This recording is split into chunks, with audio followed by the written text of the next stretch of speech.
The moment all anime fans have been looking for has finally come. And no, I'm not talking about your waifus becoming real, but I'm talking about the development of VR to the level of Sword Art Online.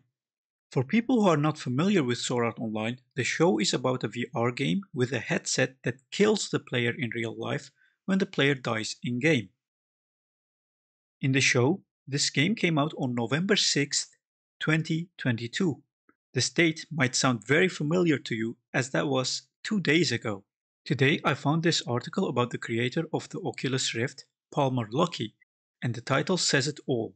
The creator of the Oculus Rift built a VR headset that can kill you for real, inspired by the popular VR anime Sword Art Online. Now, my intention with this is not to tell you how to feel about it, but I do want to share that I am a little bit excited and also scared. This technology certainly elevates VR gaming to a whole new level of realism, and as Palmer said himself, the idea of tying your real life to your virtual avatar has always fascinated me. You instantly raise the stakes to the maximum level and force people to fundamentally rethink how they interact with the virtual world and the players inside it. Pumped up graphics might make a game look more real, but only the threat of serious consequences can make a game feel real to you and every other person in the game. But I feel like this could be achieved in ways other than dying though, but that might be me. Maybe try some better haptic feedback methods, like take inspiration from haptic feedback for prosthetics, for example. This feels like it's the most dramatic way you can choose to make VR gaming more real, and even Palmer himself agrees on this sentiment as he said, and I quote, "The good news is that we are halfway to making a true Nerve gear. The bad news is that so far I have only figured out the half that kills you."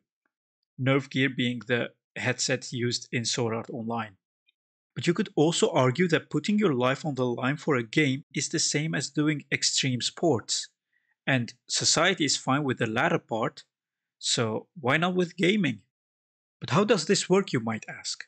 Well, as Palmer explained, he used three explosive charge modules and tied them to a narrowband light sensor, which is a sensor transferring information on short distance with light as input.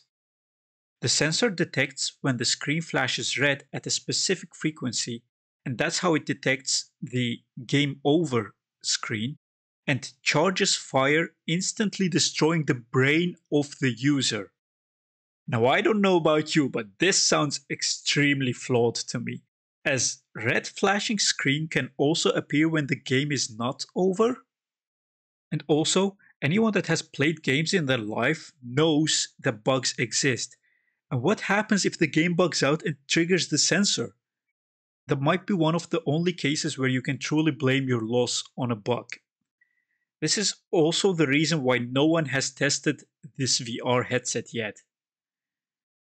Even Palmer himself said, "I have not worked up the balls to actually use it myself." And to be honest, I can't blame him. I wouldn't even want to be in near proximity of that headset.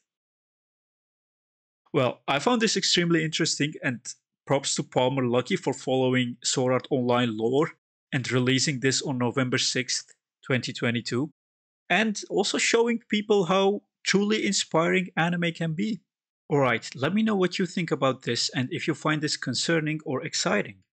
I'll also link to the article in the description so you can read more about it. Alright, I'll see you later. Bye bye!